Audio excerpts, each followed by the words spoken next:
Hello दोस्तों, नमस्कार। कैसे हैं? आशा करता हूं कि आप सब लोग बहुत अच्छे होंगे। दोस्तों, मैं आज आपके लिए बहुत ही महत्वपूर्ण क्लास लेकर आया हूं। दोस्तों, अभी लेटेस्ट 31 अगस्त को अपने बीएसटीसी का पेपर हुआ, जिसमें रीजनिंग टॉपिक से यानी रीजनिंग विषय से 50 प्रश्न पूछे जाते हैं। लेकिन बीएसटीसी में दोस्तों सिलेबस कुछ डिफाइन नहीं कर रखा है, कुछ ऐसे दे रखा है, अपने एवरेजली बच्चे पढ़ते भी हैं। लेकिन इस बार जो बीएसटीसी का पेपर हुआ दोस्तों, आप सोचोगे उसमें कम से कम 5 प्रश्न रीजनिंग से बाहर आए हैं। रीजनिंग से बाहर आए मतलब रीजनिंग से रिलेटेड आए हैं।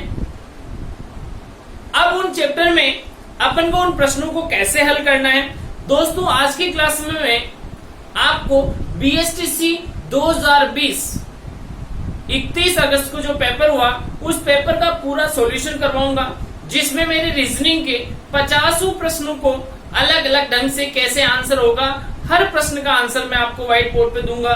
तो दोस्तों, धैर्य रखते हुए वीडियो को पूरा देखें, अपने दोस्तों के साथ शेयर करें और आने वाले पीटीटी एग्जाम के लिए इस वीडियो को देखकर तैयार हो जाएं कि हमें कैसे तैयारी करनी है। और उस तैयारी के लिए दोस्तों मेरे YouTube चैनल को देखना ना भूलें। चलिए दोस्तों, स्टार्ट करते हैं अपन। समझना दोस्तों, आपके बीएसटीसी 2020 में पहला प्रश्न आया है। पहला प्रश्न आपको दे रखा है दोस्तों, y W Z X U S V T M K N L और पूछा है इसका मीन्स क्या होगा। दोस्तों, मैंने आपको वर्णमाला चैप्टर पढ़ाया था।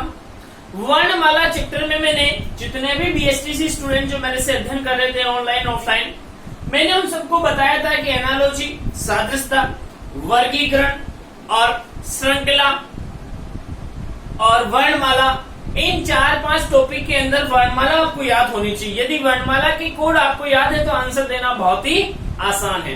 इसका आंसर क्या होगा दोस्तों, जितने भी प्यारे विद्यार्थियों आप सब लोगों ने बीएसटीसी का पेपर दिया होगा तो समझना, ये y आता है 25 पे, w आता है 23 पे, z आता है 26 पे, x आता है 24 पे, ये 21 पे, ये 19 पे, ये 22 पे और ये 20 पे।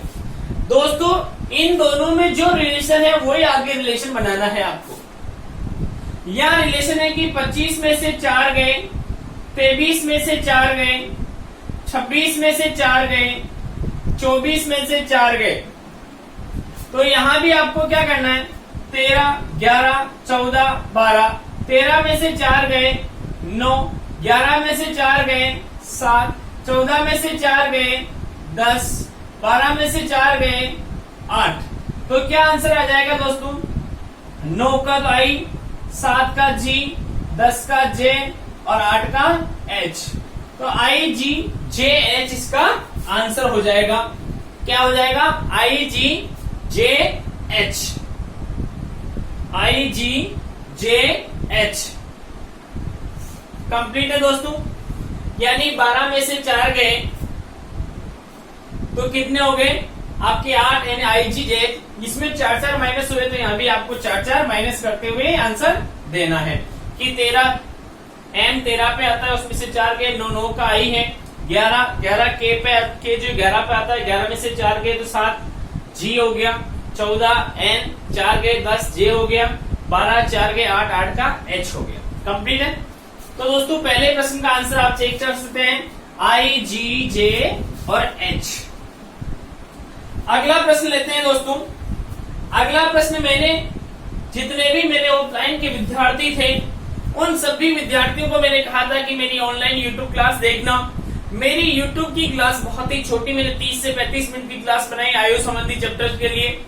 उन 30 या 25 मिनट की जो क्लास थी, उस क्लास को यदि जिन विद्यार्थियों ने देखा, मैंने सेंड भी किया था, जिन विद्यार्थियों ने उस क्लास को पढ़ा समझा, उन विद्यार्थियों ने इस प्रश्न को सही किया। यानी आयु संबंधी 2 प्रश्न आए थे दोस्तों, और दोनों ही प्रश्न जो है सारे विद्यार्थी सही करके आए, यानी 6 नंबर विद्यार्थियों के पक्के हुए थे।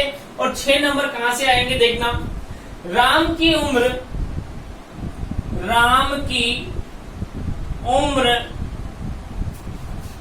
5 से 5 गुना है। राम की उम्र श्याम से 5 गुना ज्यादा है। अगर उन दोनों की उम्र में, यदि इन दोनों की उम्र में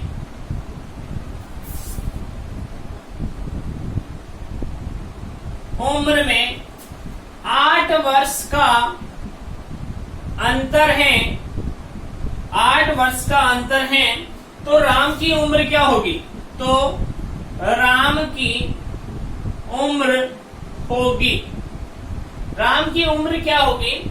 राम की उम्र श्याम से 5 गुना है यदि इन दोनों में अंतर। दोस्तों मैंने जब भी आपको आयु संबंधी चैप्टर पढ़ाया था, आपको बताया था कि हमेशा आयु में अंतर इक्वल रहता है। मैंने कहा आज मेरी उम्र 20 साल है, मेरे दोस्त की उम्र 25 साल है, हम दोनों में 5 साल का अंतर है, चाहे हम 50 साल के क्यों नहीं हो जाए दोनों, यानी मैं 50 साल का हूं, ये 55 साल का हो जाए, तो भी अंतर 5 साल का ही रहेगा। यानी हमेशा आयु में अंतर बराबर रहता है, समझना।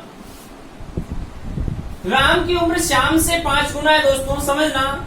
यदि श्याम की उम्र, माना श्याम x वर्ष का है, तब राम 5x वर्ष का।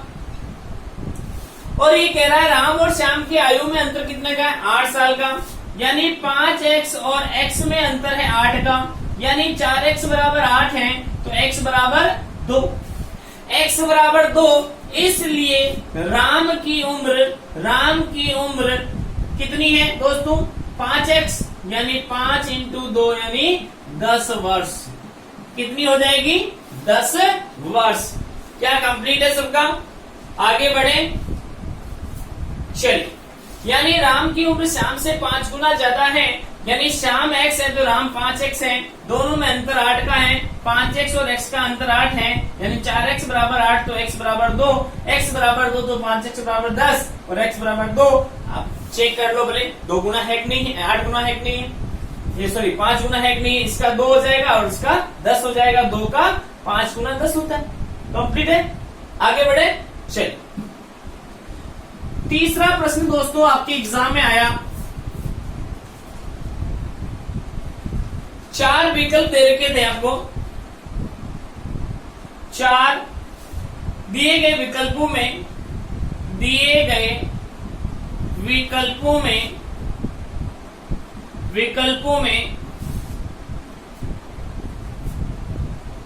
विकल्पों में से कौन से समुच्चय 1, 8 और 27 के सर्वाधिक समान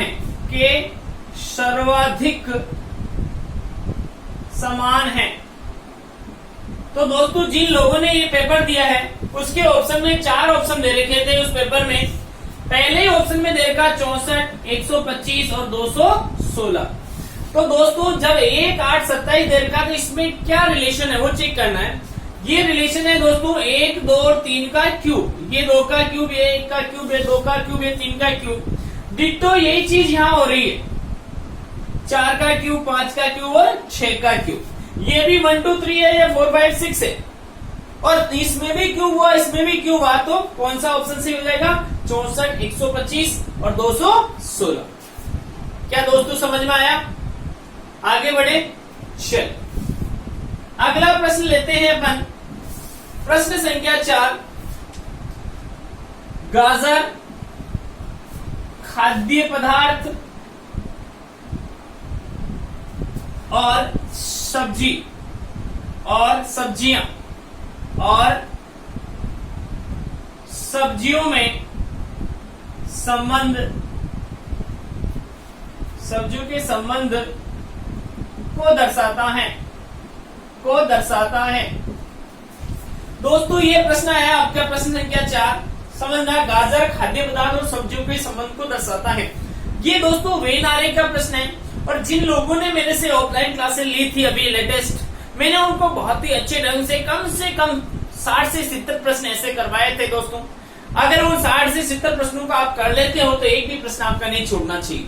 तो ये वेन आरे का दोस्तों एक ऐसा डायग्राम ए ऑप्शन में दे रखा था, एक में ऐसा डायग्राम दे दिया, एक में ऐसा डायग्राम दे दिया, और एक में ऐसा डायग्राम दे दिया। दोस्तों इन 4 डायग्राम में से कौन सा सही है? तो पहला ऑप्शन सही है दोस्तों, ये गाजर है, गाजर सब्जी में आती है और सब्जी खाद्य पदार्थ में आते हैं, इसलिए ऑप्शन कौन सा सही हो जाएगा? ए ऑप्शन सही हो जाएगा कि गाजर जो है सब्जियों में आती है, सब्जियां खाद्य पदार्थ में खाने के काम आती है। ओके, चलिए आगे बढ़ते हैं। अगला प्रश्न ले रहा हूं मैं आपके लिए, चक्रवात प्रति चक्रवात। क्वेश्चन नंबर 5 है, चक्रवात, जिस प्रकार चक्रवात का संबंध प्रति चक्रवात से है, उसी प्रकार बाढ़ का संबंध किससे होगा? बाढ़ का संबंध किससे होगा? दोस्तों जैसा प्रश्न उसमें था वैसा मैं नहीं लिख पा रहा हूं, क्योंकि मैं जैसा मेरे को मिला है वैसा मैं करने की कोशिश कर रहा हूं, क्योंकि पेपर सभी बच्चों से ले लिए गए। पेपर होता तो मैं पेपर सॉल्यूशन करवाता, लेकिन किसी सोर्स से मुझे जैसी जानकारी मिली है, जिन बच्चों से मैंने रिस्पॉन्स लिया, क्या क्या प्रश्न आए, उनके आधार पर मैं बता रहा हूं आपको कि चक्रवात को चक्रवात का विपरीत होता है, यानी उल्टा क्या होता है दोस्तों? प्रति चक्रवात होता है। तो इस बाढ़ का उल्टा क्या होगा? शुका। उल्टा का मतलब विलोम। चक्रवात का विलोम जो है, उल्टा कह दो चाहे विलोम कह दो, विलोम क्या है? प्रति चक्रवात है। उसी प्रकार बाढ़ का विलोम क्या है? शुका। तो दोस्तों जिनके प्रश्न आया है उसका आंसर क्या होगा? शुका। आगे ले रहा हूं मैं दोस्तों अगला प्रश्न, कबूतर, पक्षी और कुत्ते। कबूतर, पक्षी और कुत्ते। दोस्तों इसका वेन आरेख बनाना है आपको। क्या बनाना है?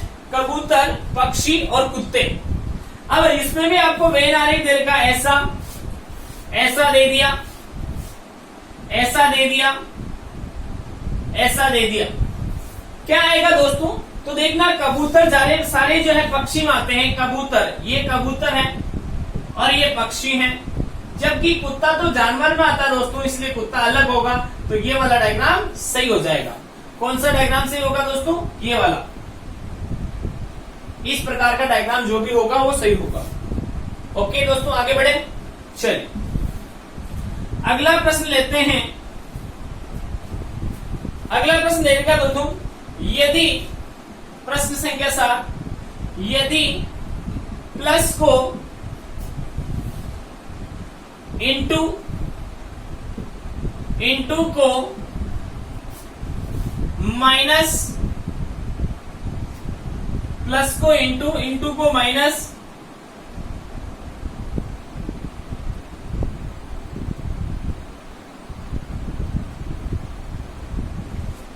माइनस को भाजक,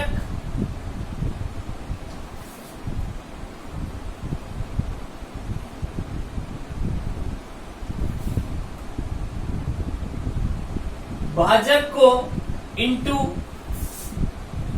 कहा जाए तो 2 + 8 - 16 - 4 भाजक 2 का मान होगा। दोस्तों ऐसा प्रश्न एग्जाम में आया है। अब इस प्रश्न को आप चाहे यूं कह सकते हैं कि ये प्रश्न कुछ मिस्टेक है, या जैसा प्रश्न है वैसा आंसर दे तो भी इसका आंसर ऑप्शन में मिलेगा। प्लस को इंटू कह रहे हैं, इंटू को माइनस कह रहे हैं, माइनस को भाजक कह रहे हैं, भाजक को इंटू। दोस्तों यहाँ भाजक को भी इंटू कह रहे हैं, प्लस को भी इंटू कह रहे हैं प्रश्न में। समझना, 2 × 8 - 16 भाजक 4 × 2। इसका मतलब हुआ कि प्लस को इंटू कह रहे हैं तो प्लस का इंटू हो गया, इंटू को माइनस कह रहे हैं तो इंटू का लग रहा था, यहाँ पे इंटू लगी ना, 1 मिनट दोस्तों, यहाँ इंटू लग रहा था, सॉरी, प्लस इंटू माइनस भाजक, हाँ, इंटू को माइनस कह रहे हैं इंटू को माइनस कह रहे हैं दोस्तों, प्लस को तो इंटू हो गया, इंटू को क्या कह रहे हैं अपन माइनस कह रहे हैं, तो ये माइनस हो गया। फिर इसने कहा माइनस को भाजक कहते हैं, तो माइनस का भाजक हो गया, और भाजक को इंटू कहते हैं, भाजक कहते हैं, इंटू हो गया। अब इसका सॉल्यूशन अगर अपन जैसा प्रश्न है वैसा सॉल्यूशन निकाले दोस्तों, सबसे पहले भाजक होता है, बोर्ड मास का नियम मैंने पढ़ाया आपको। मैंने दोस्तों सभी बच्चों से ये रिक्वेस्ट की थी कि मेरी बोर्ड मास की पहली क्लास जरूर पढ़ के जाना दोस्तों, हमेशा इस चैप्टर में से प्रश्न आता है।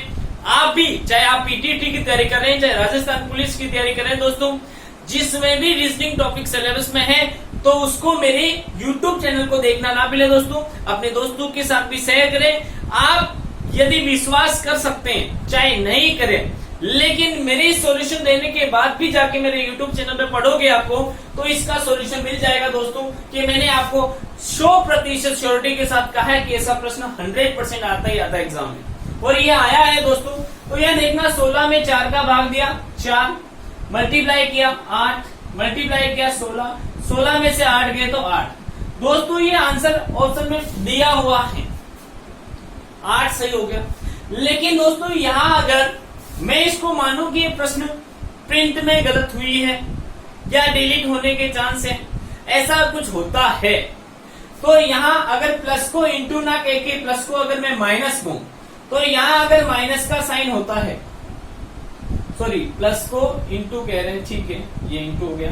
और भाजक को अगर मैं यहाँ प्लस कह दूं, भाजक को क्या कह दूं, इंटू की बजाय प्लस कह दूं, यहाँ अगर मैं प्लस की बात करूं तो यहाँ 16, यहाँ 4 और यहाँ 2, 16, 8 और यहाँ गिनटो 8 दूनी 16, 16 यहाँ 4, यहाँ 2, 18, 18 में से 4 गए तो समथिंग आंसर आता है। अब वो जो आंसर आता है वो अकॉर्डिंग टू क्वेश्चन देखना है। अब इसमें तो अपन दे नहीं सकते, इसमें तो 8 ही आंसर होंगे।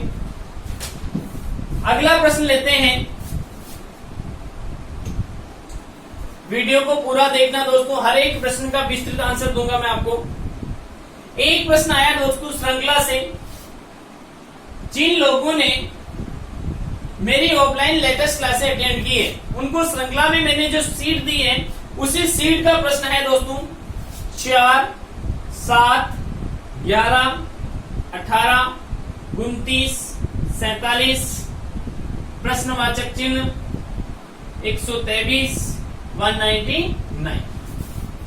क्या कॉम्बिनेशन समझना दोस्तों, 4 को 7 में जोड़ा, यानी ये दोनों जुड़कर ये बन रहे हैं, ये दोनों जुड़कर ये बन रहे हैं, ये दोनों जुड़कर ये बन रहे हैं, यानी 4 और 7 11, 11 और 7 18, 18 और 11 29, 29 और 47 जुड़कर यहाँ आ जाएंगे, कितने आएंगे दोस्तों, क्योंकि 18 और 29 47 होते हैं, 47 और 29 कितने हो जाएंगे दोस्तों, ये हो जाएंगे आपके 60, 70, 76। अब दोस्तों वापस चेक करना, 76 और 47 के 123 होते हैं क्या, 7 और 6 13, 7 4 11 और 1 12 हो गए। फिर अब वापस चेक करना है कि क्या 76 और 123 199 हो गए, 6 और 3 9, 2 और 7 9 और 1 का 1, यानी वेरीफाई हो गया। आंसर कितना आएगा 76। आंसर क्या आ जाएगा दोस्तों 76, यानी ये आपका आंसर है। कंप्लीट दोस्तों, आगे बढ़े, चलिए प्रश्न संख्या 9 ले रहे हैं अपन। एग्जाम में आपके प्रश्न संख्या 9 वो किसी फॉर्मेट में आया हो, यानी एक प्रश्न संख्या 9, एक प्रश्न आया था आपके बीएसटीसी में लेटेस्ट एग्जाम में, प्रश्न संख्या 9 समझना दोस्तों। प्रश्न संख्या 9 देखता है, एनालॉजी के ऊपर डिफेंड है पूरा प्रश्न। प्रश्न था आपके ध्रुव, जिस प्रकार ध्रुव का संबंध चुंबक से है, उसी प्रकार किसका संबंध बैटरी से होगा, किसका संबंध बैटरी से होगा। तो दोस्तों जिस प्रकार ध्रुव का संबंध चुंबक से है, उसी प्रकार टर्मिनल का संबंध जो है बैटरी से होगा। किसका संबंध होगा, टर्मिनल का संबंध। चेक कर लीजिए एक बार, आंसर कंप्लीट है। आगे बढ़े, प्रश्न संख्या 10। प्रश्न संख्या 10 जो है आपके पास आया कि इसमें आपको विसंगत या विजातीय परीक्षण करना था दोस्तों। ए ऑप्शन में दिया था विस्तृत चौड़ा, बी ऑप्शन दिया हल्का, भारी, सी ऑप्शन दिया आपको लघु, छोटा, और डी ऑप्शन दिया बड़ा, विशाल। दोस्तों यहां पर एबीसीडी 4 ऑप्शन दे रखे हैं। यहाँ भी जाके परीक्षण करना है कि कौन सा डिफरेंस है, असंगत है, अलग है। तो दोस्तों विस्तृत और चौड़ा समानार्थी शब्द है, लघु छोटा समानार्थी शब्द है, प्रायवाची अपने आप में, बड़ा विशाल ये भी एक समानार्थी है, हल्का और भारी ये अपने आप में डिफरेंट है। ओके दोस्तों आगे चलते हैं। प्रश्न संख्या 10 आया आपके एग्जाम में, हो गया दोस्तों 11 प्रश्न। प्रश्न संख्या आपके 11 आया कि 0.003 इंटू 0.02 का मान होगा।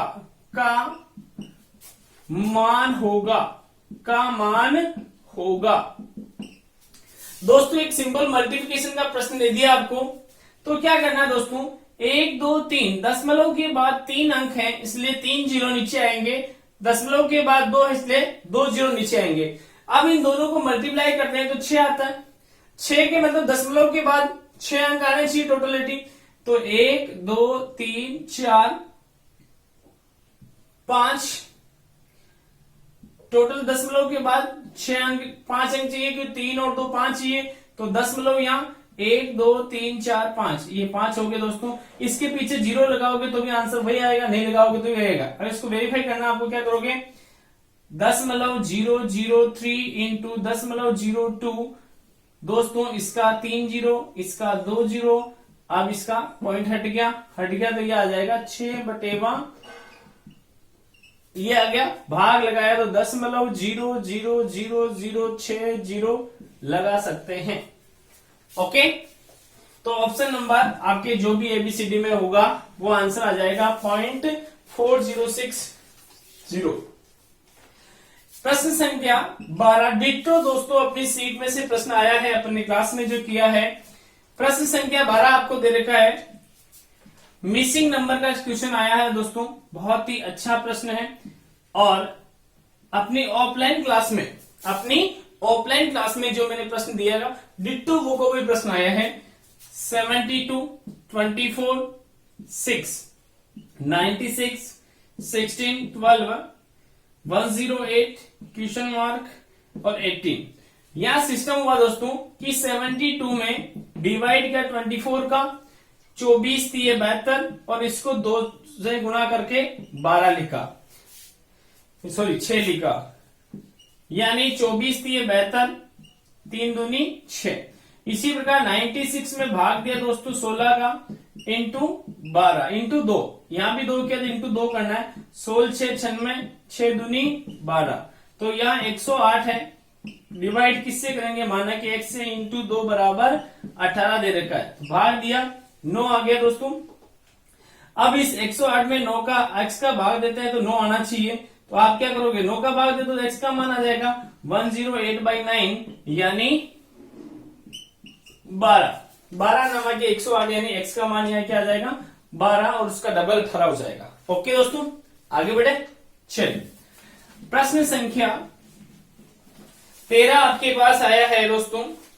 13 यहाँ पे 13 और 14 दो प्रश्न पूछे गए दोस्तों। यहाँ पे इससे पहले आपको एक चीज दे रखी है, 7 5 9 5 2 3 5 9 4 8 5 9 5 4 5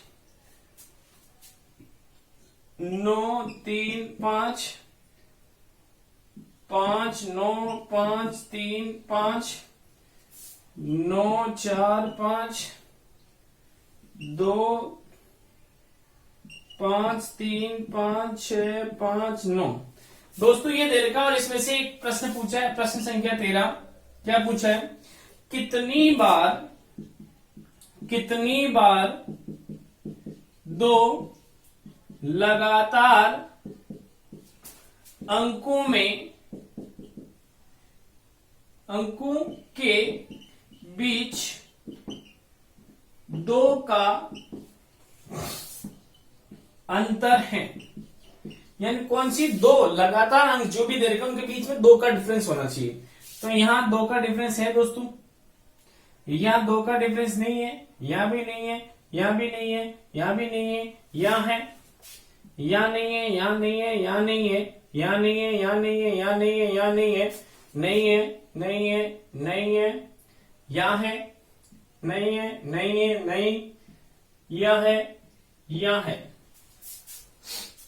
और 5 और 9 में नहीं है, नहीं है, नहीं है, नहीं, नहीं है, नहीं, 3 2 5 5 यह भी है, नहीं, नहीं, नहीं। तो 1 2 3 4 5 6 और 7, तो इसका आंसर कितना है बताओ? 7 बार।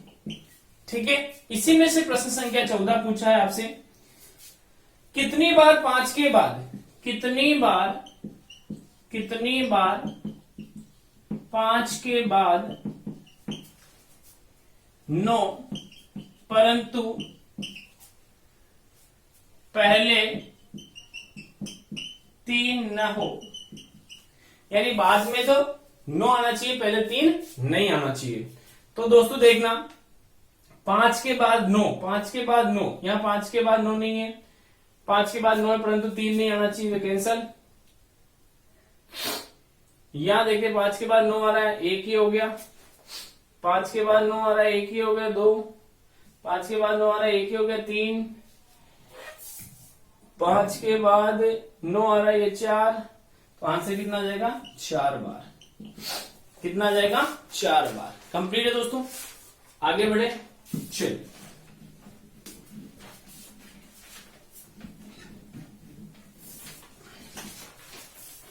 यानी ये आपके हो गए 14 क्वेश्चन तो हो गए। 15 प्रश्न आपके आया दोस्तों, 8 22 8 28 8, तो नेक्स्ट क्या होगा? तो 34 होगा, क्योंकि 22 6 28 6 34 मान लेते हैं, क्योंकि 22 और 6 28, 28 और 6 34 हो जाएगा, 8 तो साइलेंट है। आगे चलते हैं दोस्तों, प्रश्न संख्या 16।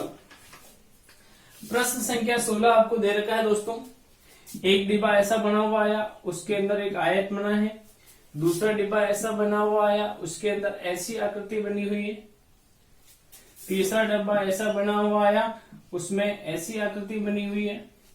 और चौथा डिब्बा ऐसा बनाया है जिसमें ऐसी आकृति बनी है। कौन सा डिफरेंस है? तो ये ज्यामितीय आकृतियों में नहीं आता।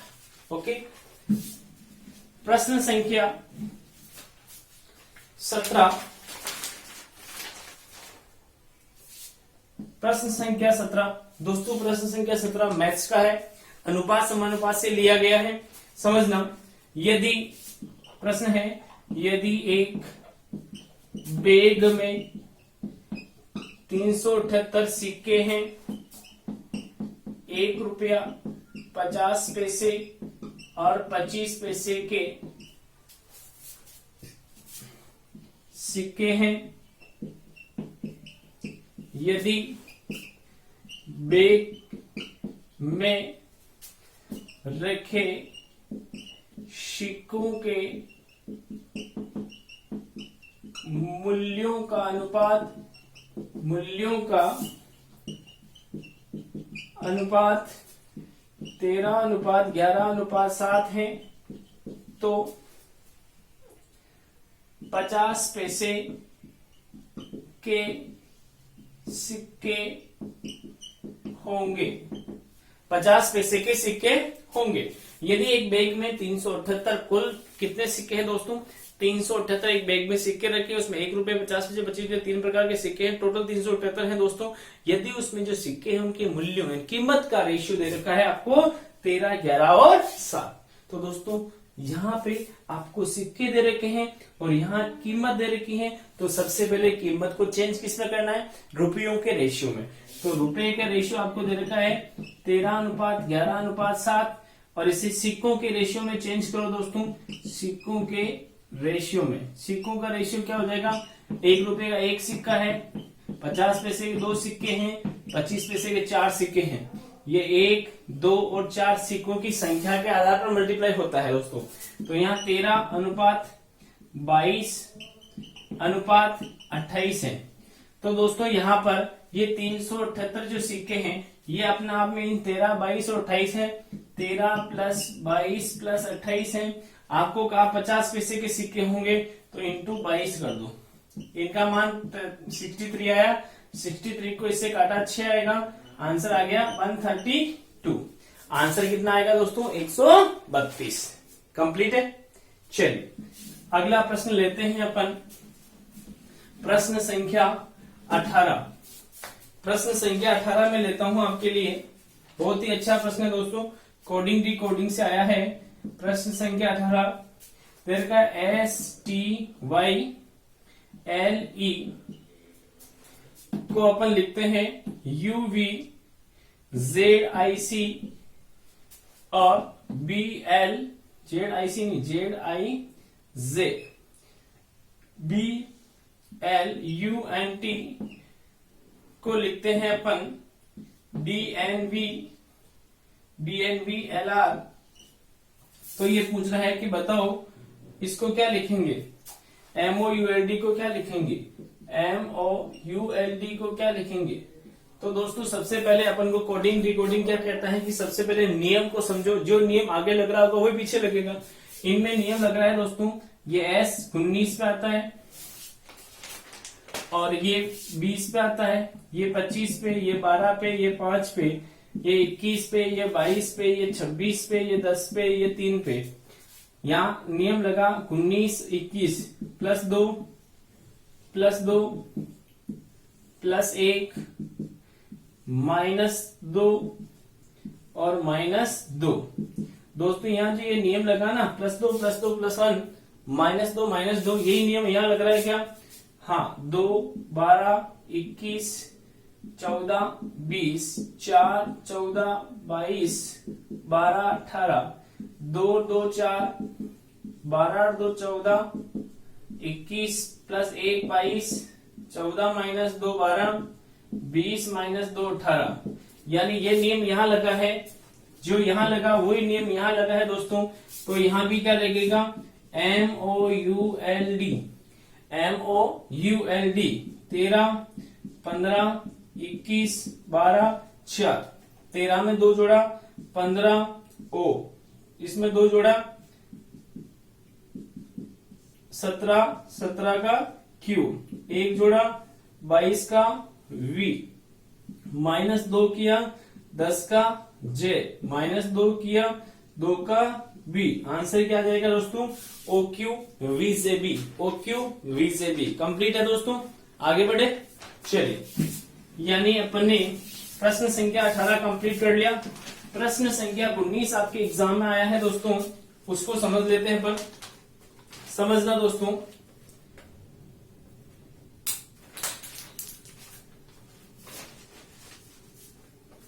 दिशा दूरी से आया दोस्तों। प्रश्न संख्या 19 दिशा दूरी से आया कि माइक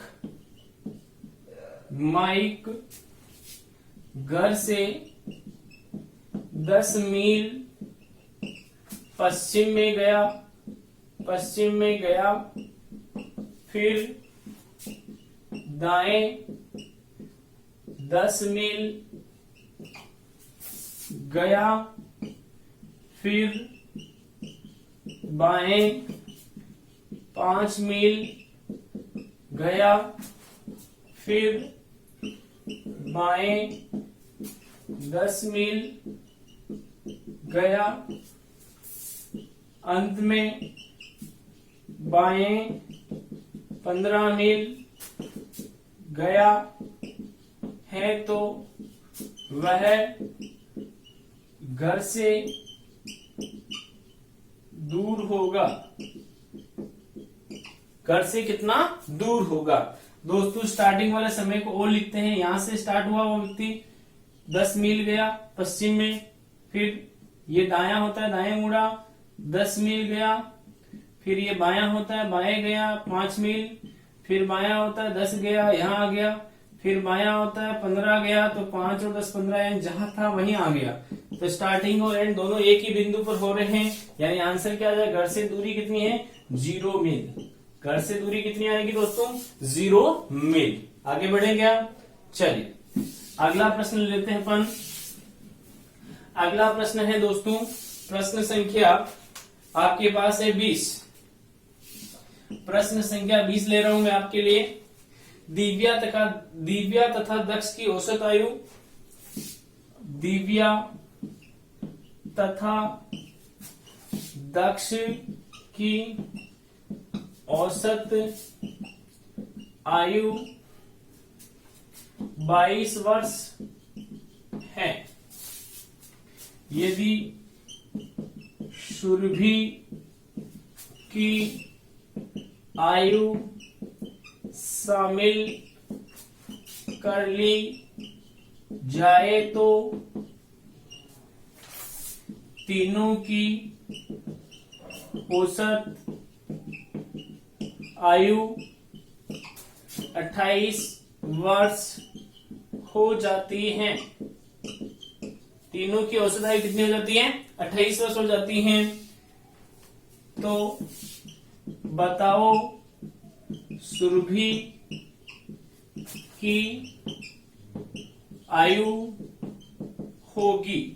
अपने को पूछा है सुरभि की आयु क्या होगी। दोस्तों समझना, बहुत ही इजी प्रश्न है, कुछ नहीं करना है। देखना, वर्तमान में दिव्या और दक्ष, दिव्या प्लस दक्ष एवरेज कितना है? 22 है। तो 2 इंटू 22 करेंगे तो 44, दोनों की आयु का योग हो जाएगा। औसत है ना, औसत क्या? राशियों का योग और राशियों की संख्या। तो दोनों की एवरेज 22 है, तो कुल कितना होगा? 44। तो यहां हो जाएगा दिव्या प्लस दक्ष प्लस सुरभि, तीनों का एवरेज 28 है। तो योग कितना होगा? 3 इंटू 28 कितना हो गया दोस्तों? 3 8 है 24, 6 2 8 84।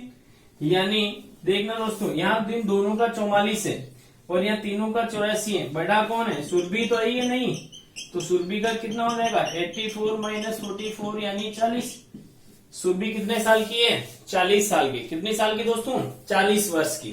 आगे बढ़े, चलिए। यानी ये अपना प्रश्न संख्या 20 कंप्लीट है।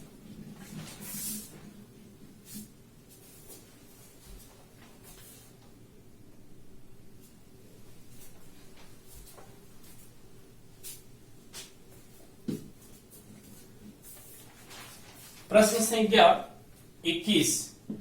प्रश्न संख्या 21 समझना दोस्तों, बहुत ही अच्छा प्रश्न है। एक परीक्षा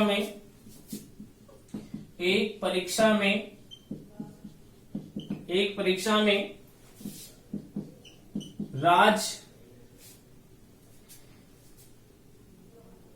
राज को मुकेश से ज्यादा अंक मिलते हैं। राज को मुकेश से ज्यादा अंक मिलते हैं, किंतु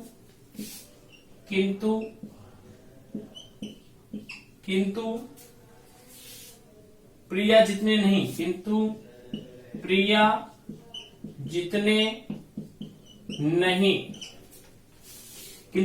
जितने नहीं।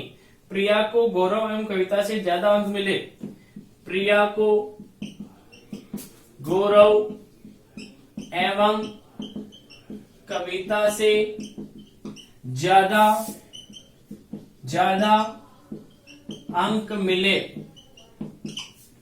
इससे ज्यादा, यानी प्रिया को गौरव और कविता से ज्यादा अंक मिले। गौरव को मुकेश से कम अंक मिले।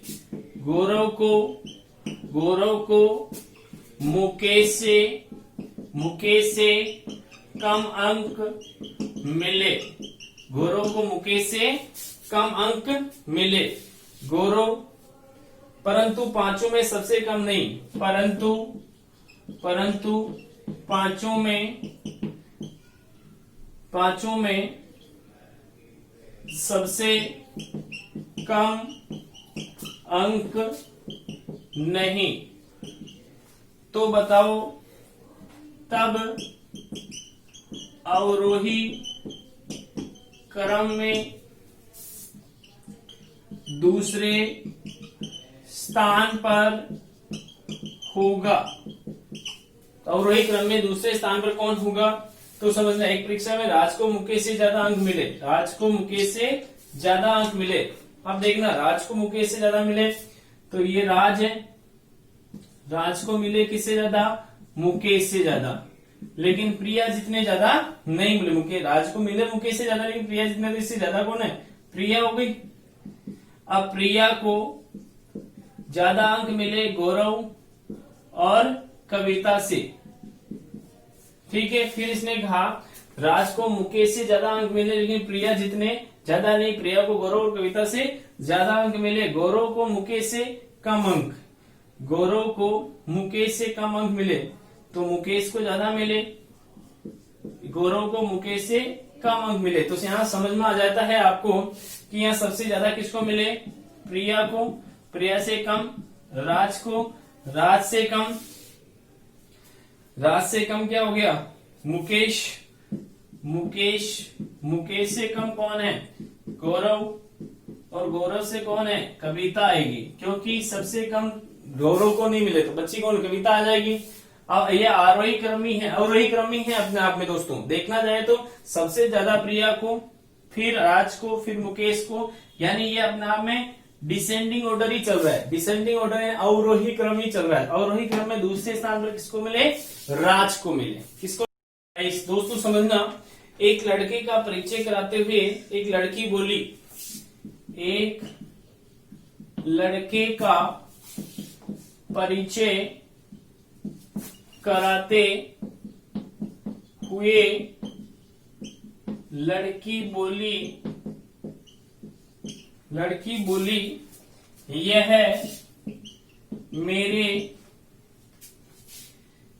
मेरे मामा के पिता की लड़की, मामा के पिता की लड़की का लड़का है, का लड़का है। लड़की और लड़के में क्या संबंध है, लड़की व लड़के में क्या संबंध है, समझना है दोस्तों कि एक लड़के का परिचय कराते हुए लड़की बोली यह मेरे मामा के पिता की लड़की का लड़का है, तो लड़की और लड़के में क्या संबंध है, समझना। यानी ये लड़के का परिचय कराते हुए, ये लड़का है, इसका परिचय कराते हुए लड़की बोली मेरे मामा, यानी माँ का भाई, मामा, मामा के पिता, यानी माँ के भी पिता हैं, पिता की लड़की, पिता की लड़की माँ भी है। अगर ये माँ का लड़का है तब तो क्या हो जाएगा, भाई, और इसकी एक और लड़की है तो मौसी है, और मौसी का लड़का भी क्या होता है, भाई होता है, इसलिए भाई बहन का संबंध किसका है, भाई बहन का संबंध। किसका संबंध है दोस्तों, भाई और बहन का। कंप्लीट है। यानी ये लड़का है, ये लड़की है, इसने कहा कि मेरे मामा, माँ का भाई मामा, मामा के पिता की लड़की, मामा के पिता की लड़की माँ भी होती है, मौसी भी होती है। अगर मौसी का लड़का है तो भी भाई लगेगा, और माँ का लड़का है तो भी भाई लगेगा। अगला प्रश्न लेते हैं दोस्तों, प्रश्न संख्या 23।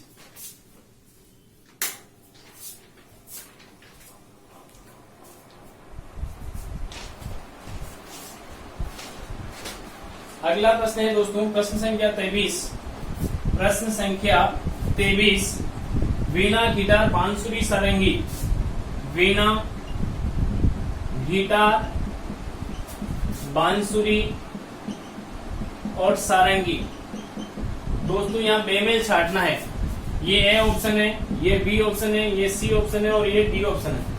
बेमेल छाटना है। तो दोस्तों यहाँ 3 एक जैसे होंगे, एक डिफरेंट होगा। तो यहाँ 3 एक जैसे, वीणा, गिटार और सारंगी ये एक जैसे हैं, जबकि बांसुरी फूंक देकर बजाई जाती है। किससे बजाई जाती है, फूंक देकर बजाई जाती है। तो आंसर क्या हो गया, बांसुरी। जबकि ये सारे दूसरे जो सारे हैं ये अपने आप में तार वाद्य यंत्र हो गए, अन्य वाद्य यंत्र हो गए, है ना।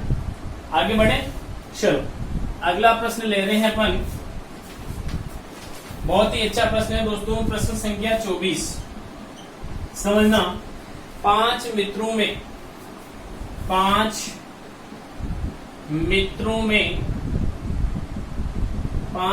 में ए, बी और डी की तुलना में भारी सी डी की तुलना में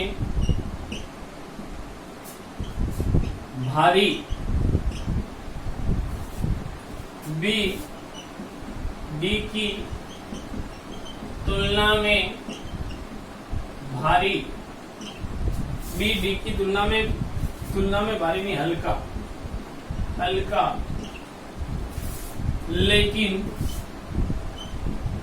लेकिन ई से भारी है। इनमें सबसे भारी कौन होगा? इनमें सबसे भारी कौन होगा? सबसे भारी कौन होगा? दोस्तों समझना, इनमें सबसे भारी कौन होगा? ए बी और डी की तुलना में भारी, ए जो है बी और डी की तुलना में भारी है। आंसर समझना दोस्तों, ए भारी है बी ओब्लिक डी से। दूसरी चीज सी भारी है बी से। तीसरी चीज बी हल्का है डी से, बी जो हल्का है डी से, किंतु ई से भारी है, ये सारी कंडीशन है। ए बी और डी से भारी है, सी बी से भारी है, डी बी जो है बी फॉर बॉय डी से तो हल्का और ई से भारी है। तो समझना, यहाँ ए सबसे भारी हो गया, फिर ए से नीचे, अब यहाँ देखे तो सी भारी है बी से भारी डी भी है, तो यहाँ सी और बी, और यहाँ सी और डी, और यहाँ बी, और यहाँ ई। आपको तो पूछा है सबसे भारी कौन है, तो यहाँ ए आंसर हो गया। सबसे भारी कौन है? ए हो गया दोस्तों। आगे बढ़े क्या? क्योंकि ए सबसे भारी है, यहाँ भी देख लो, ए से छोटा बी और डी भी ए से छोटा है, ये दोनों भी। तो बी से भारी कौन है? सी। बी से भारी कौन है? डी। तो डी, ये दोनों बी से भारी हैं, लेकिन ए से तो छोटे ही है ना, तो आपका आंसर क्या आ जाएगा? ए। आगे बढ़े, चल प्रश्न संख्या 27। लौंग, दालचीनी,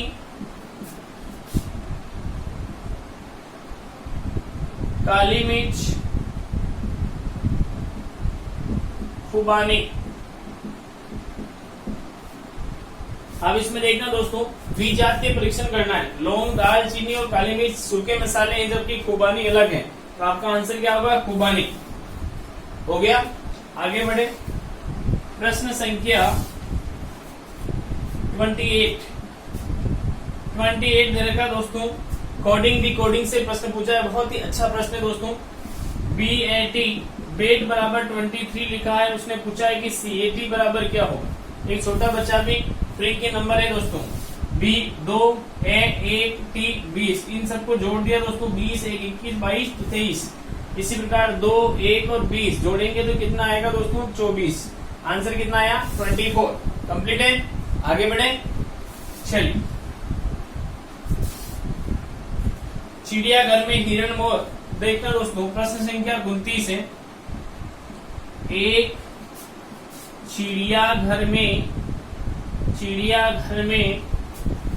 हिरण व मोर हैं, जिनके शिरों की संख्या 80 व पैरों की संख्या 200 है, तो हिरण होंगे,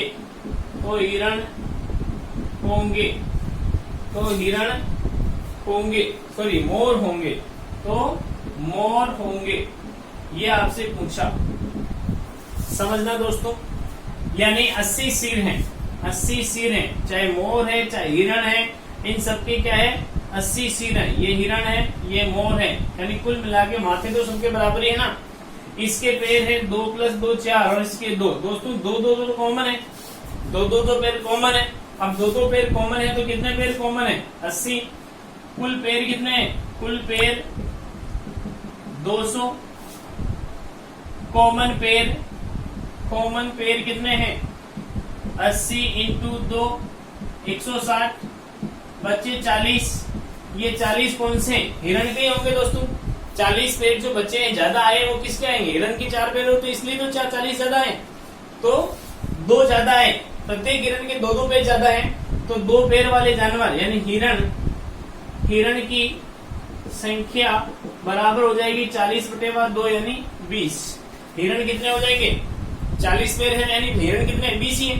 तो आप यूं कह सकते हैं कि हिरण होंगे, हिरण बराबर 20 और मोर बराबर 60। मोर कितने हो गए? आपका आंसर तो ये हो गया दोस्तों 60, लेकिन वेरीफाई करना है तो हिरण 20 इंटू 4 80 और मोर 60 इंटू 2 120। आपको 200 पेयर आने चाहिए या वैसे तो इस क्वेश्चन को अपन द्विघात समीकरण से भी हल कर सकते हैं, लीनियर इक्वेशन टू वेरिएबल से भी कर सकते हैं, लेकिन यहाँ समय की पाबंदी है इसलिए अपन इस पैटर्न से करेंगे। ओके दोस्तों, आगे बढ़े। चलिए अगला प्रश्न लेते हैं, 30वां प्रश्न। 30वां प्रश्न है दोस्तों, प्रश्न संख्या 30 दिया आपको दोस्तों। गुंजन अपनी आय का 75% खर्च करता है और प्रति माह 1500 रुपए बचाता है, तो प्रति माह आय होगी। दोस्तों आपके प्रश्न में वेतन सब दे रखा है, बात एक ही है, वेतन कहो चाहे आय कहो, समझना प्रश्न को। बहुत ही अच्छा प्रश्न है दोस्तों। यानी प्रश्न आपको दे रखा है कि एक व्यक्ति अपनी आय का 75% खर्च करता है। दोस्तों आय को यदि आप आय बराबर 100% है, आय बराबर कितना है? आय बराबर 100% है और व्यय आपको दे रखा है 75%, तो बचत कितनी होगी दोस्तों? बचत बराबर हो जाएगी 25%। बचत कितनी हो जाएगी? 25%। अब आपको पता है कि 25% के बराबर इसने 1500 दिया है, तो 100% के बराबर आय क्या होगी? x मान लो, क्रॉस मल्टीप्लाई किया तो x बराबर क्या हो गया?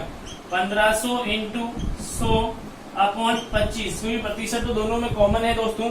25 छके 150 यानी 6000 प्रति माह। इनकम कितनी हो जाएगी दोस्तों? 6000 प्रति माह।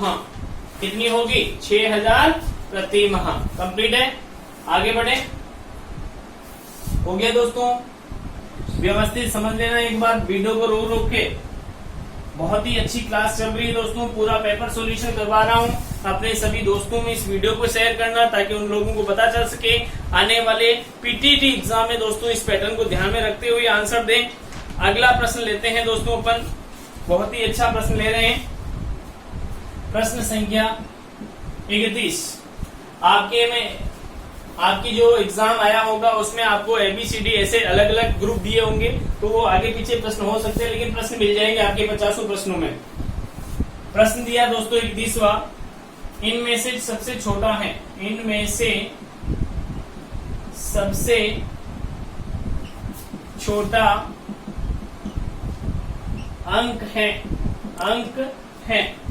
ए ऑप्शन में दिया 15/16, 16/6, 7/8 और 11/12। ये ABCD ऑप्शन दे रखे। सबसे छोटा क्या दोस्तों? ये तो हो नहीं सकता, सबसे बड़ा हो गया 6 दूनी 12, 4/8 और ये हो गया दोस्तों 0.9, 15, 16, 16 नमक 144, बचे 6, 60 यानी 16 48, बचे 12 120 यानी 9 3 7 ऐसे कुछ है। और इसका भाग देते हैं तो 12 नमा की 108, बच्चे इतने 2 20, 12 एकम 12 यानी इसका आता है 0.8, 8 8 64, 6 60, 8 7 56 यानी सबसे छोटा मुझे यही लग रहा है 7/8। क्या हो जाएगा 7/8।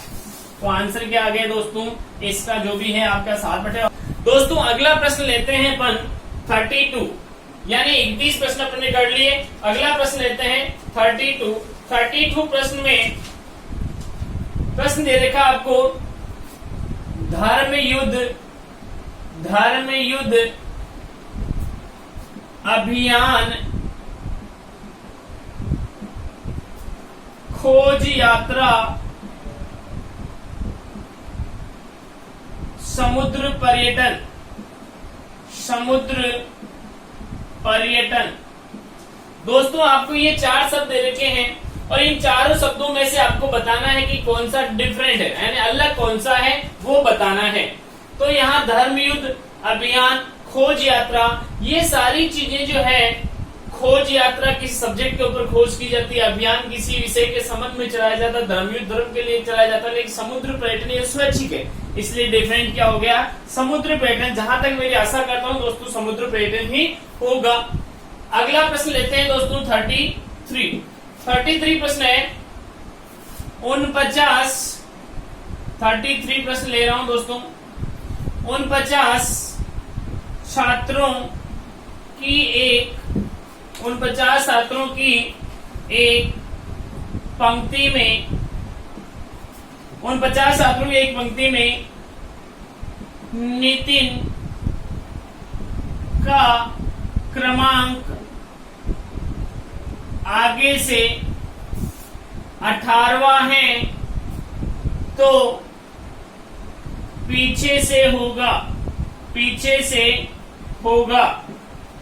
दोस्तों ये प्रश्न आपके एग्जाम में जो आया है, एग्जाम में कहा कि एक परीक्षा में 49 छात्रों ने भाग लिया, नितिन का स्थान परीक्षा में 18वां है, तो बताओ उसका नीचे से स्थान क्या होगा। सेम डिटो क्वेश्चन मैंने थोड़ा बहुत आगे पीछे किया है, सेम डिटो प्रश्न है दोस्तों कि 49 छात्रों की एक पंक्ति है, उसमें नितिन का स्थान क्रमांक जो है आगे से 18वां है तो पीछे से क्या होगा। दोस्तों मेरे क्लास में बहुत ही अच्छे तरीके से मेरी रैंकिंग चैप्टर की फर्स्ट क्लास पढ़ोगे, उसमें भी इसका आंसर मिल जाएगा कि पूरी पंक्ति में 49 प्रश्न है, कितने व्यक्ति हैं छात्र हैं 49। ये बायां होता है दोस्तों, ये होता है दायां। बाएं से आरंभ से, यानी ये 18वें स्थान पर कौन बैठा है नितिन बैठा है। नितिन किधर से बैठा है बाएं से। दोस्तों 49 टोटल जने, यहाँ 18 हो गए, यहाँ तक कितने हो गए 18, तो आगे कितने बैठे होंगे 31। और इसने पूछा कि मतलब पीछे से स्थान क्या होगा, तो पीछे से ये स्थान हो जाएगा 32वां। कौन सा होगा दोस्तों 32वां। कंप्लीट है, आगे बढ़े चलिए। अगला प्रश्न लेते हैं अपन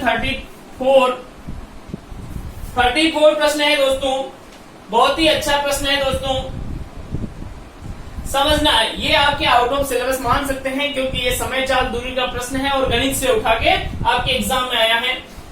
देखना दोस्तों, एक मालगाड़ी 72 किलोमीटर प्रति हास की चाल से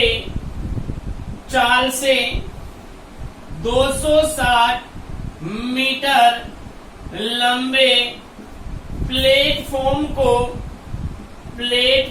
को 26 सेकंड में पार करती हैं तो मालगाड़ी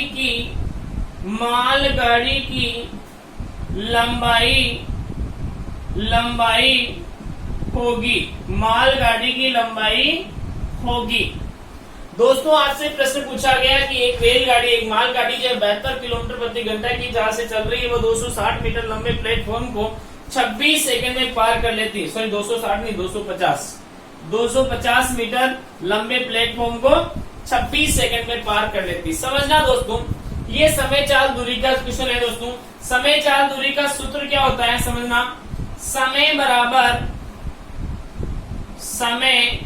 बराबर चाल दूरी बटेवा 4। ये सारी चीजें चलती जाएगी दोस्तों। जब भी मीटर प्रति सेकंड आपको चाल चाहिए तो आप क्या करोगे, किलोमीटर प्रति हास को गुणा करना होता है किससे 5/18 से।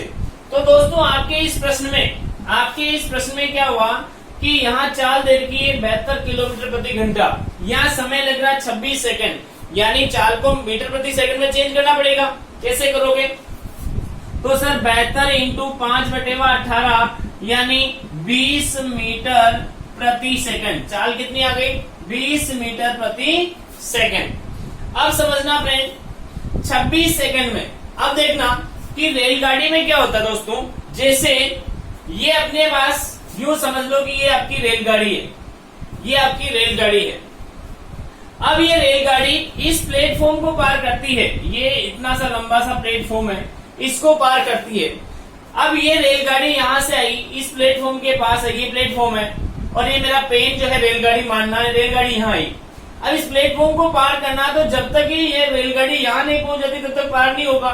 तो यहाँ पहुंचने के लिए उसे कितनी दूरी तय करनी पड़ेगी? तो प्लेटफॉर्म प्लस ट्रेन यानी खुद की लंबाई के बराबर।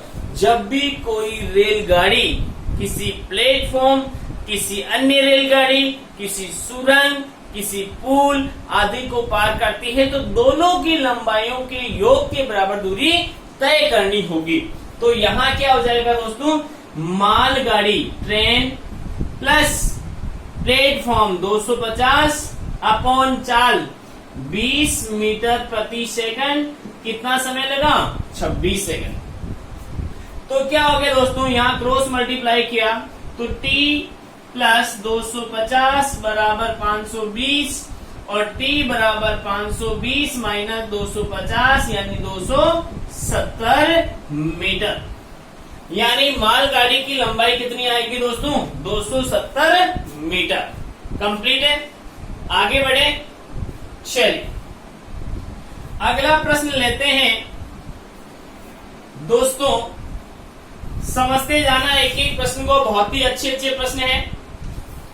अगला प्रश्न भी आउट ऑफ सिलेबस आया है दोस्तों 35। आउट ऑफ सिलेबस का मतलब ये आया है दोस्तों चक्रवृद्धि साधारण ब्याज का प्रश्न है। समझना, प्रश्न आया 3600 रुपए की धनराशि 7.5% की दर से उधार दें तो 2 वर्ष 4 माह का साधारण ब्याज होगा। साधारण ब्याज होगा। समझना दोस्तों, 3600 रुपए मूलधन दे रखा है, यानी सबसे पहले आपको पता होना चाहिए कि साधारण ब्याज का फॉर्मूला क्या होता है। साधारण ब्याज बराबर मूलधन इंटू दर इंटू समय अपॉन 100। अब आप क्या समझोगे दोस्तों, मूलधन 3600, दर 7.5, समय 1 साल ले लो अपॉन 100। 1 साल का ब्याज कितना आया? पॉइंट को हटाया तो 0, 25 3 75, 25 चौके 100, 0 से 0, 4 नाम 36 यानी 90, 90 इंटू 3 यानी 270। दोस्तों 1 साल का ब्याज कितना आया? 270। तो 4 माह का ब्याज होगा, 4 माह का ब्याज निकालो। 270 अपने आप में 12 महीने का है तो 4 महीने का कितना होगा? 90। कितना आ जाएगा? 90। आपको पूछा कि 2 साल 4 माह का ब्याज क्या होगा? 2 साल 4 माह का ब्याज क्या होगा? तो दोस्तों फर्स्ट वर्ष का ब्याज कितना हुआ? 270। सेकंड वर्ष का ब्याज कितना हुआ? 270 और 4 माह का ब्याज कितना हुआ? 90। टोटल कितना हो गया? 630। कितना आ जाएगा? 630। हालांकि ये ऑप्शन में नहीं था, इनमें से कोई नहीं देना था, लेकिन आंसर कितना आया? 630। आगे बढ़े, चलिए अगला प्रश्न लेते हैं 36। अगला प्रश्न लेते हैं 36। ये 36 प्रश्न आपको कह रहा है दोस्तों कोडिंग डिकोडिंग का है। प्रश्न नंबर 36 था पिट ना सॉन्ग SOM बराबर है bring BRING bring me water. Second दे रखा है ना जो टोड बराबर वाटर इज लाइफ। अगला दे रखा है टब ओड पिट गिव मी टॉय। और चौथा दे रखा है जो इन केट life and death DEATH death. अब दोस्तों समझना, प्रश्न आया आपके पास ये, आपको आंसर देना था। आंसर किसका पूछा था दोस्तों? आंसर पूछा था कि इज का कोड क्या होगा। दोस्तों मैंने आपको ऑफलाइन क्लास में जो भी मेरे से ऑफलाइन पढ़ा है चाहे ऑनलाइन पढ़ा है, मैंने बहुत ही शानदार तरीके से ये सारी चीजें समझाई है। एक भी प्रश्न आपका गलत नहीं होगा। ये पहला, ये दूसरा, ये तीसरा, ये चौथा। सबसे पहले आपको जब भी 4 आ जाते हैं चाहे 3 आ जाते हैं, देखना है कि चारों में तीनों में कॉमन क्या है। तो इसमें चारों में तीनों में कॉमन नहीं है, इसमें भी नहीं है। फिर क्या करना है कि 3 में कॉमन देखना है, क्या इन तीनों में कोई कॉमन है? नहीं। इन तीनों में है क्या? नहीं। कंप्लीट है। क्या इन दो और इसमें कॉमन है? नहीं। तो अब दो में देखना पड़ेगा। तो पहले और दूसरे में कॉमन है क्या है दोस्तों? पहले और दूसरे में कॉमन क्या है? ना, यानी ये भी ना है और ये भी ना है। ना को गोल कर दो, यहां भी कॉमन है वाटर, वाटर को गोल कर दो, यानी ना का कोड क्या हो गया? वाटर। फिर फर्स्ट और थर्ड में क्या कॉमन है? फर्स्ट और थर्ड में कॉमन है क्या कुछ? अभी तक कुछ कॉमन नहीं लगा। दिख रहा है क्या? पिट, ये लो पिट। और यहाँ कॉमन क्या है? मी, ये मी, यानी मी का कोड क्या हो गया? पिट। और सम का कोड क्या हो गया दोस्तों? ब्रिंग। और यहाँ सेकंड और थर्ड में कॉमन क्या है? सेकंड और थर्ड में कोई कॉमन नहीं है। सेकंड और फोर्थ में कॉमन है क्या? सेकंड और थर्ड में फोर्थ में कॉमन है क्या? हाँ है। क्या कॉमन है दोस्तों? जो और जो। यहाँ क्या कॉमन है? लाइफ, लाइफ, यानी जो का कोड क्या हो गया? लाइफ। अब यहाँ इज बचा या टोड बचा, तो इसका कोड क्या हो जाएगा? टोड। इज का कोड क्या होगा? Toad, TOD। आंसर क्या होगा दोस्तों? TOD। आगे बढ़े, चलिए वीडियो को आप रोक कर इस आराम से सारी चीजों को उतारना, समझना, फिर ही आगे बढ़ना दोस्तों, क्योंकि आने वाले एग्जाम में कैसे प्रश्न पूछे जा रहे हैं, आधार यही होगा। इसको आधार मानते हुए आगे बढ़ना। प्रश्न संख्या 37। दीपक रवि का भाई है। दीपक रवि का भाई है। रेखा अतुल की बहन है। रवि रेखा का पुत्र है। रवि रेखा का पुत्र है। तो दीपक का रेखा से क्या संबंध है? तो दीपक का रेखा से क्या संबंध है? दीपक का रेखा से क्या संबंध है? समझना दोस्तों, बहुत ही अच्छा प्रश्न है। प्रश्न पूछा है कि दीपक रवि का भाई है। आप लिखोगे दीपक भाई है किसका? रवि का। कंप्लीट है। अगला कह रहा है रेखा अतुल की बहन है। अभी इसको रोक देते हैं, अतुल की बहन है तो रेखा बहन है किसकी? अतुल की। कंप्लीट है। ये भाई बहन है, ये भाई भाई है। अब इसने कहा रवि रेखा का पुत्र है। इस रेखा का पुत्र कौन है? रवि। रवि कौन है? पुत्र।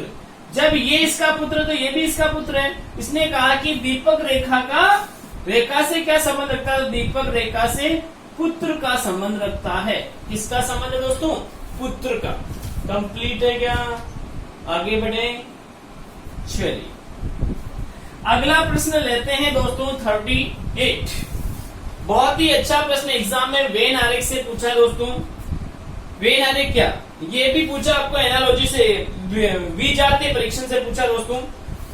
पूछा 38, एक आकृति ऐसी दे रखी है, एक आकृति ऐसी दे रखी है, एक आकृति ऐसी दे रखी है, एक आकृति ऐसी दे रखी है। दोस्तों विजातीय परीक्षण से इसको बताना है कि अलग कौन सा है, तो यही होगा दोस्तों, क्योंकि सेम सेम आकृति, सेम सेम आकृति और वो अलग आकृति। 39 जो प्रश्न है दोस्तों वो आपको इस प्रकार का दिया है। 39 जो प्रश्न है दोस्तों वो आपको दिया है इस प्रकार का। यहां दे रखा है आपको 1 या 2 या 3 और या 4। ये है दोस्तों सैनिक अधिकारी, सैनिक अधिकारी। ये दे रखा है ऊंचे पुरुष, और ये दे रखा है शक्तिशाली पुरुष, शक्तिशाली पुरुष। अब दोस्तों एग्जाम में कई बार इन चीजों को वो थ्योरिकली ऊपर निर्देश में दे देता है, तो आपको निर्देश से पढ़कर इनके साथ में लिखना, जिससे कि आंसर फास्ट हो जाएगा। क्या आया प्रश्न आपके एग्जाम में? आया 30-40 क्वेश्चन आया था कि कितने सैनिक अधिकारी ऊंचे पुरुष हैं लेकिन शक्तिशाली नहीं, शक्तिशाली नहीं। दोस्तों शक्तिशाली नहीं की बात कर रहा है, यानी इस गोल में आना ही नहीं चाहिए, यानी इसको हटा दे तो बच्चा कौन है? 4, इसलिए आंसर कितना आएगा? 4। आंसर कितना आ गया दोस्तों? 4। कितने ऐसे सैनिक अधिकारी जो ऊंचे पुरुष तो है लेकिन शक्तिशाली नहीं है, तो 4 आंसर। आगे बढ़े क्या? क्वेश्चन संख्या 41 आपसे प्रश्न पूछा है दोस्तों। कुत्ता, घर, जिस प्रकार कुत्ते का संबंध घर से है, उसी प्रकार चिड़िया का संबंध किससे होगा दोस्तों? तो चिड़िया का संबंध पेड़ से, क्योंकि चिड़िया पेड़ पर रहती है। हालांकि घोंसला होता है लेकिन घोंसला ऑप्शन में नहीं है, तो पेड़ ही सही होगा। आगे बढ़े, अगला क्वेश्चन कैलेंडर से आया। काफी दोस्त कह रहे थे दोस्तों कि कैलेंडर बहुत ही इजी चैप्टर है सर, इससे क्वेश्चन, हाँ इससे 3 प्रश्न पूछे गए। देखना दोस्तों, एक प्रश्न था सन 1990 के जैसा पंचांग होगा।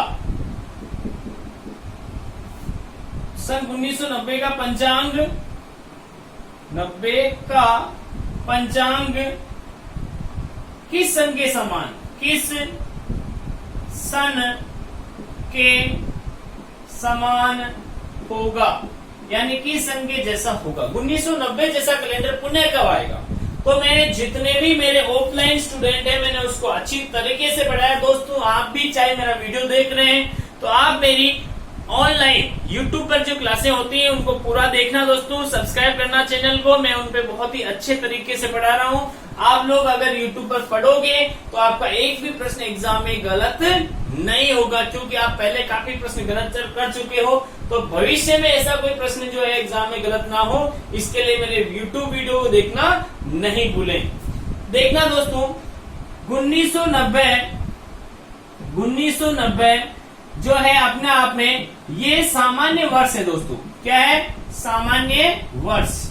मैंने कहा कि सामान्य वर्ष जो वर्ष दिया हुआ है उससे जस्ट पहले कितने साल पहले लीप ईयर निकला है? तो 1988 दोस्तों लीप ईयर है, 2 साल पहले निकला है। कब निकला है? 2 साल। यदि 1 साल पहले निकला होता तो 6 साल बाद वही आता, 2 साल पहले निकला तो 11 साल बाद, 3 साल पहले निकला तो भी 11, 0 साल है तो 28 साल। तो यहाँ 11 आएगा दोस्तों, 11 आएगा तो यहाँ क्या करोगे 1990 प्लस 11 यानी 2001 के जैसा सन आएगा। 1990 का पंचांग किस सन के जैसा होगा? 2001 के सन के जैसा। कंप्लीट है। चलिए दोस्तों आगे बढ़ते हैं। प्रश्न संख्या 43, प्रश्न संख्या 43 समझना।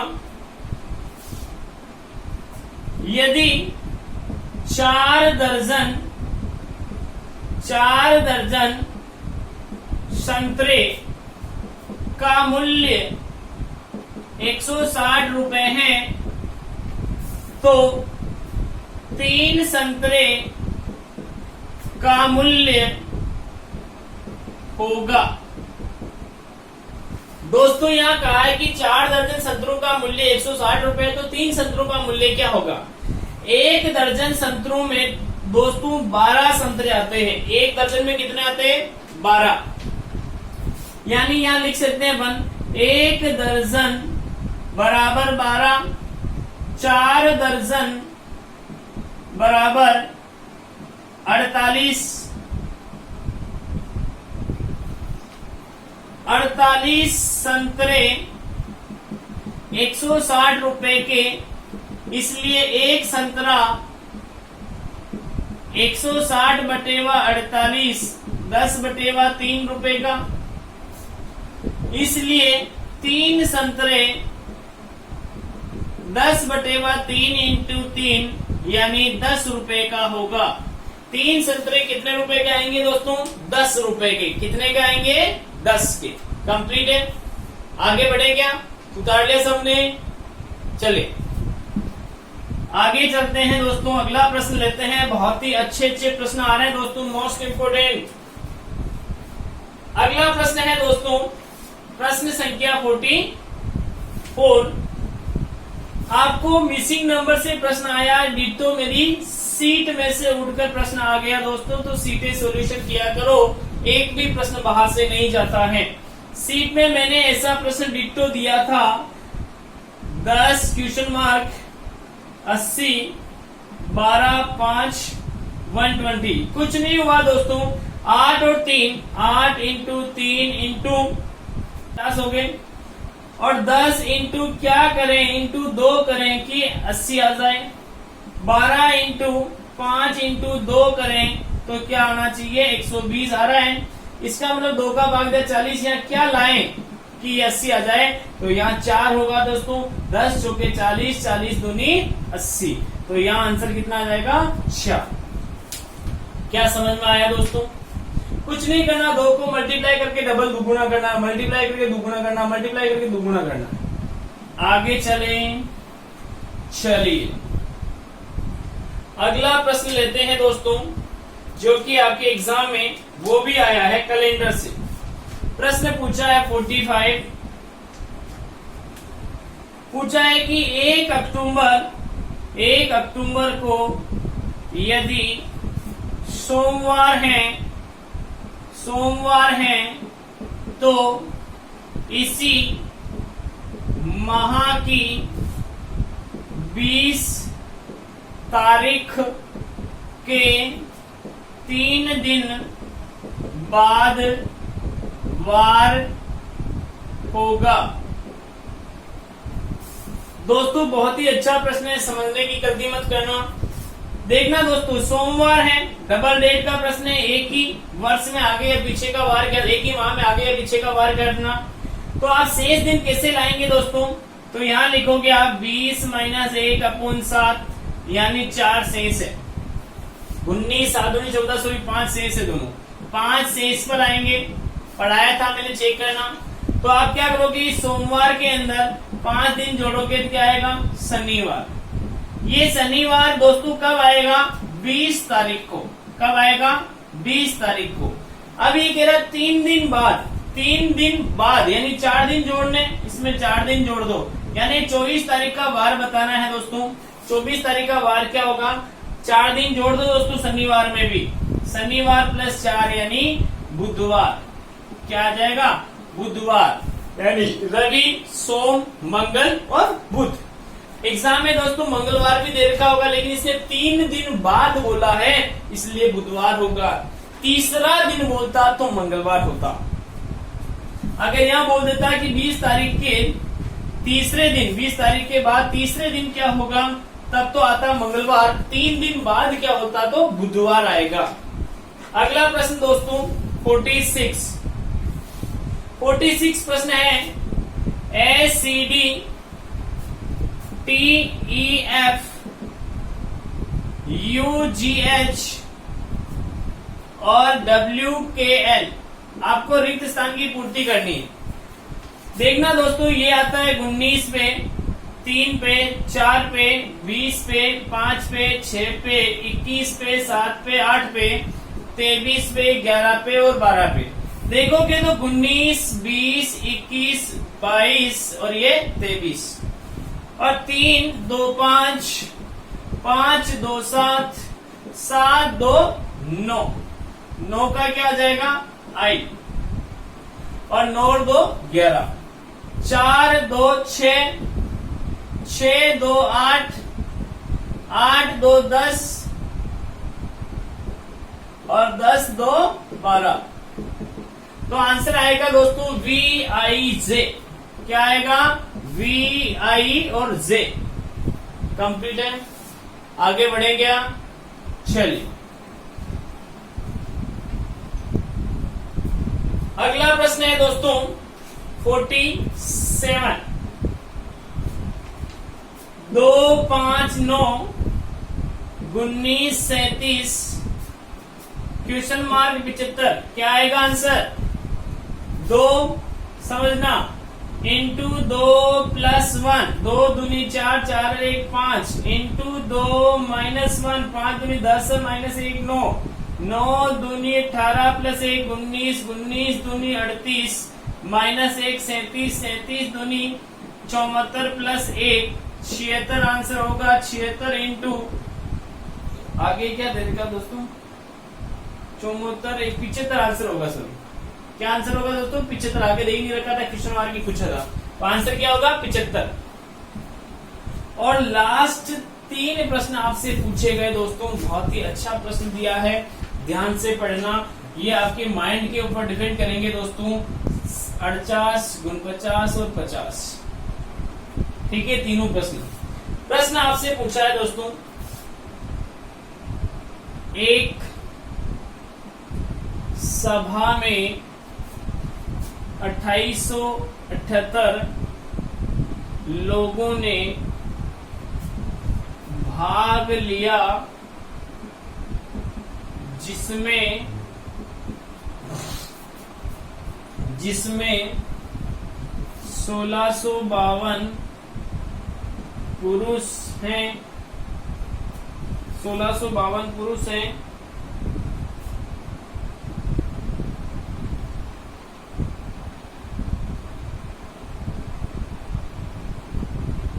तथा 1226 लोगों ने विपक्ष में मत दिए। यदि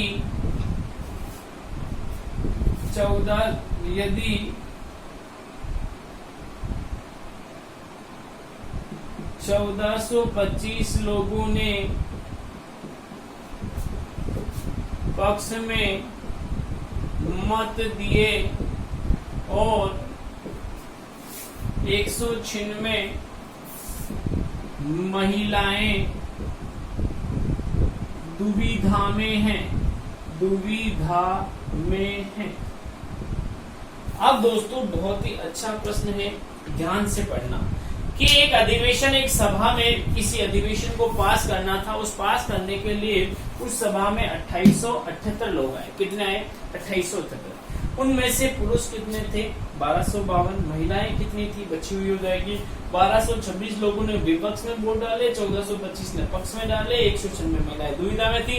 अब यहाँ पूछ लिया कि बताओ कितने पुरुष दुविधा में थे, कितनी महिलाओं ने पक्ष में वोट डाले, कितने पुरुषों ने विपक्ष में वोट डाले। तो ये सारी चीजें तुमको करनी है, मैं आपको यहाँ समझा रहा हूँ।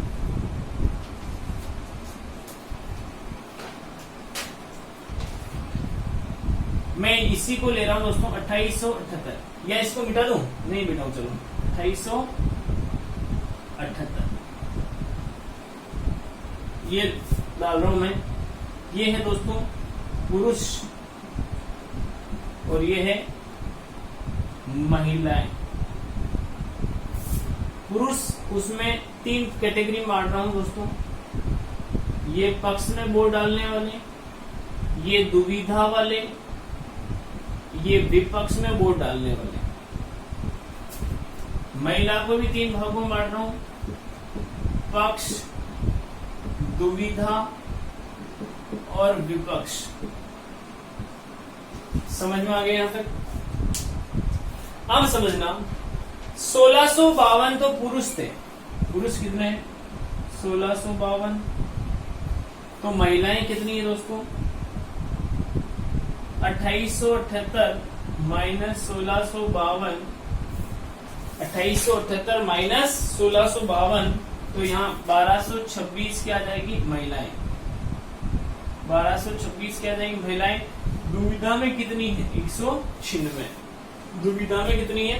196। या एक चीज और ऐड करनी है दोस्तों, 1226 लोगों ने विपक्ष में, 1226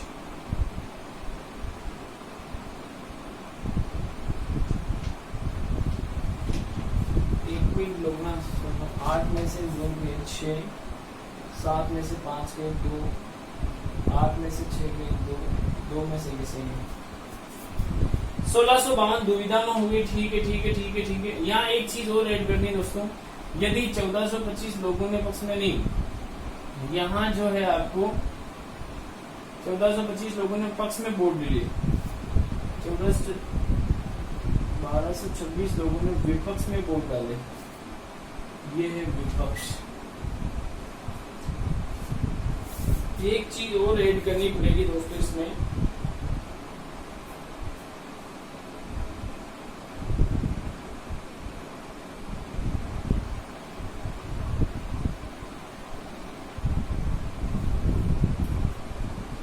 $796 लोगों ने, यानी आदमी विपक्ष में वोट डालते हैं, विपक्ष में मत देते हैं। एक चीज ये रहेगी दोस्तों, देते हैं। तो विपक्ष में कितने लोगों ने दिया? 796 लोगों ने, 796 लोगों ने विपक्ष में दिया। और टोटल दोस्तों 1226 लोग हैं, 1226 लोग टोटल विपक्ष में देने वाले। जब 796 लोगों ने विपक्ष में दे दिया तो बच्चे कितने होंगे? 796 ने विपक्ष में दिया, टोटल विपक्ष में देने वाले 1226 है। तो यहाँ कितना आएंगे दोस्तों? तो ये 226 और 230, 700, 800, 430 महिलाओं ने विपक्ष में वोट दिए, क्योंकि इन दोनों का योग कितना है? 1226। जब ये 796 में आए तो ये 430 होंगे। यहाँ तक भी कंप्लीट है।